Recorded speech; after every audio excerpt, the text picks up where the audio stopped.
अस्सलाम वालेकुम dear students, उम्मीद है कि आप सब खैरियत से होंगे, आपकी तैयारी अच्छी जा रही होगी।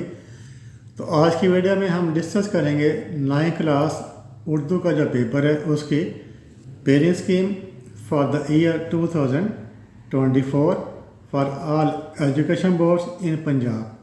तो पंजाब में जितने भी एजुकेशन बोर्ड्स हैं यानी Rawalpindi board, Gujranwala board, Lahore, Faisalabad, Sahiwal, Multan, DG Khan, बालपुर, तमाम बोर्ड्स के लिए एक ही पेयरिंग स्कीम होती है। तो आपने इसी पेयरिंग स्कीम के मुताबिक अपना पेपर की तैयारी करनी है। इन्हीं चीज़ों के ऊपर आपने फोकस करना है। जब आप इसके मुताबिक तैयारी करेंगे तो इंशाल्लाह आपके फुल मार्क्स आएंगे। तो उसको देखते हैं कि जब उर्दू का पेपर होता है उसके टोटल 75 मार्क्स होते हैं। जो टाइम अलाउड होता है वो 2 आवर 30 मिनट्स होता है। क्वेश्चन नंबर 1 जो है वो क्या होता है, ऑब्जेक्टिव पेपर होता है। MCQs होते हैं जिसमें आपको 15 MCQs आएंगे। हर MCQ का एक नंबर होता है। 15 MCQs आपने अटैम्प्ट करने हैं और यूनिट के MCQ के 15 मार्क्स होते हैं। अब MCQs कहाँ से आने हैं? जो आपका जो हिस्सा नसर है, जो आपकी जो टेक्स्ट बुक है उसमें जो हिस्सा नसर है उसमें से आपको 7 MCQs आएंगे। टेक्स्ट बुक का जो हिस्सा नज़म है उसमें से 2 MCQs आएंगे। और भाई जो हिस्सा गज़ल है, गज़लों में से 1 MCQ आएगा और ग्रामर में से 5 MCQs आएंगे। अब देखें जो नज़म है, गज़ल है, नसर है, इसमें आपको जो डेट्स होती हैं, उनकी डेट ऑफ बर्थ जो शायर हैं या मुसन्नफ़ हैं उनकी जो डेट्स हैं वो आपको अच्छी तरह याद आनी चाहिए।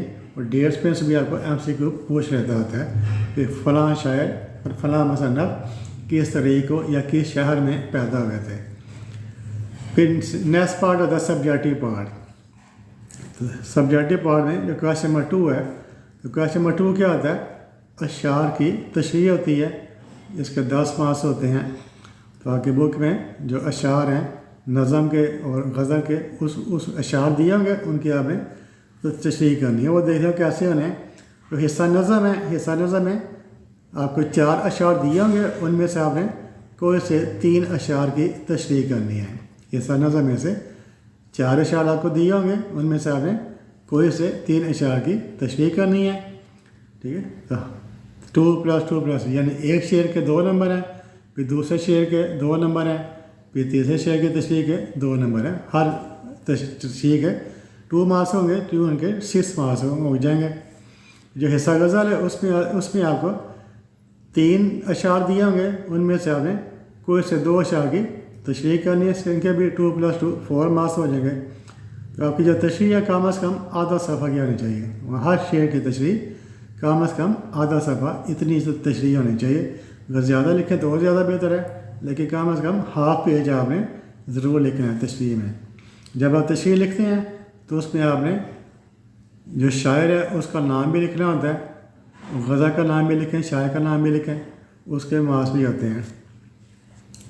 क्वेश्चन नंबर 3, तो क्वेश्चन नंबर 3 में क्या है, हिस्सा नसर में से पैराग्राफ की तशरीह। तो आपका जो हिस्सा नसर है उसमें से आपको 2 पैराग्राफ दिए होंगे, 2x2 2 पैराग्राफ दिए हैं और दोनों पैराग्राफ की आपने तशरीह करनी है। इसमें चॉइस करनी होती है, ये आपने याद रखना है। हिस्सा नसर में जब 2 पैराग्राफ दिए हैं दोनों ही आपने अटैम्प्ट करने हैं, इसमें चॉइस करनी होती है, ये आपने याद रखना है। हर पैराग्राफ के 5 मार्क्स है, 5+5 = 10, दोनों पैराग्राफ्स के 10 मार्क्स होते हैं। अब इसमें जो तशरीह करनी है सनस में, तो पहले आपने मुसन्नफ़ का नाम लिखना है। जब मुसन्नफ़ का नाम लिखा उसके आपके 0.5 यानी आधा नंबर, हाफ नंबर मिलेगा। उन्वान का नाम लिखना है, कौन सा लेसन है, कौन सा मजमून है, उसका भी आपको 0.5 यानी हाफ मार्क मिलेंगे। फिर मुश्किल अल्फाज के मानी, जैसे मुश्किल अल्फाज होते हैं उनके मानी लिख रहे हैं, तो 4 मुश्किल अल्फाज होंगे। हर मुश्किल लफ्ज़ के जो मैंने लिखे हैं उसके आधा नंबर होता है, तो जो 4 मुश्किल अल्फाज उसके 2 मार्क्स हो जाएंगे। ये तशरीह के 2 मार्क्स हैं। तो ये तशरीह लिखने वो भी कम अज़ कम आधा सफ़ा या थोड़ा सा उससे ज़्यादा, वैसा पूरा सफ़ा लिख रहे हैं लेकिन आधे सफ़े से तशरीह कम नहीं होनी चाहिए। फिर क्वेश्चन नंबर 4 है, शार्ट क्वेश्चन होते हैं। आपको 8 शार्ट क्वेश्चन दिए होंगे, उनमें सामने कोई से 5 शार्ट क्वेश्चन के आंसर देने हैं। इसके 10 मार्क्स होते हैं। हर शार्ट क्वेश्चन के 2 मार्क्स होते हैं। और शार्ट क्वेश्चन कहाँ से आएंगे, हिस्सा नसर में से 5 शार्ट क्वेश्चन आएंगे।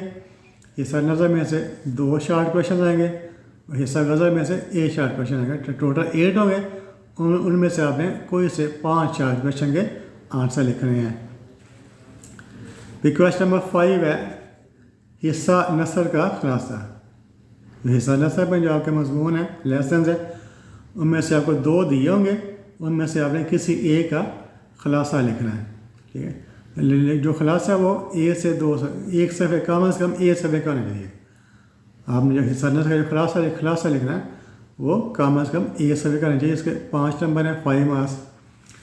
پھر کویشچن نمبر 6 ہے نظم کا خلاصہ. آپ کو نظم دی ہوگی, نظم کا نام دیا ہوگا, تو اس نظم کا آپ نے خلاصہ لکھنا ہے یا مرکزی خیال لکھنا ہے.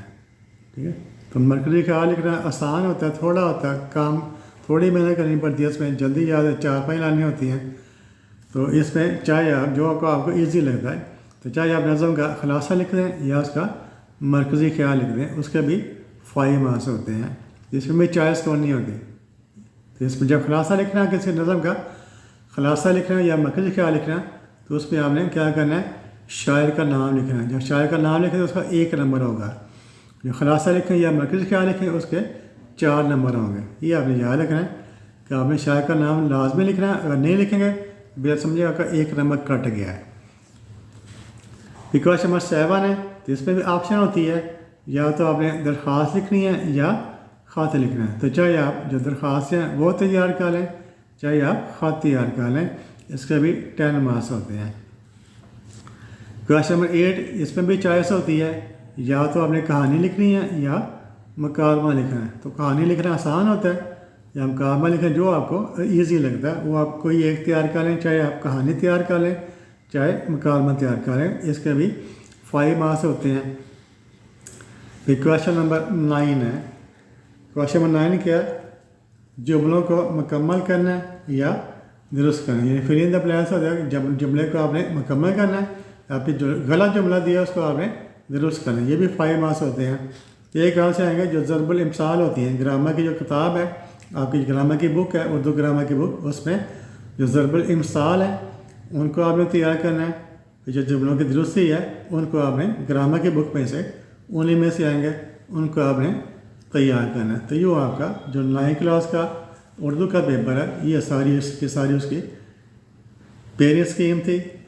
کہاں سے کون سا کویشچن آئے گا, یہ تمام کویشچن آپ نے اسی اسکیم کے مطابق تیار کرنے ہیں.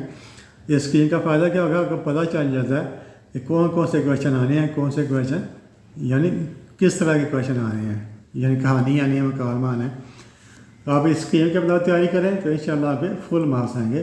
اگر آپ کو ویڈیو پسند آئی ہے تو آپ سے ریکویسٹ ہے میرے چینل کو سبسکرائب کر دیں, ویڈیو کو لائک کر دیں اور اپنے دوستوں کے ساتھ بھی اس ویڈیو کو شیئر کریں تاکہ سبھی لوگ اس سے فائدہ اٹھا سکیں. تو thank you for watching this video. اللہ حافظ.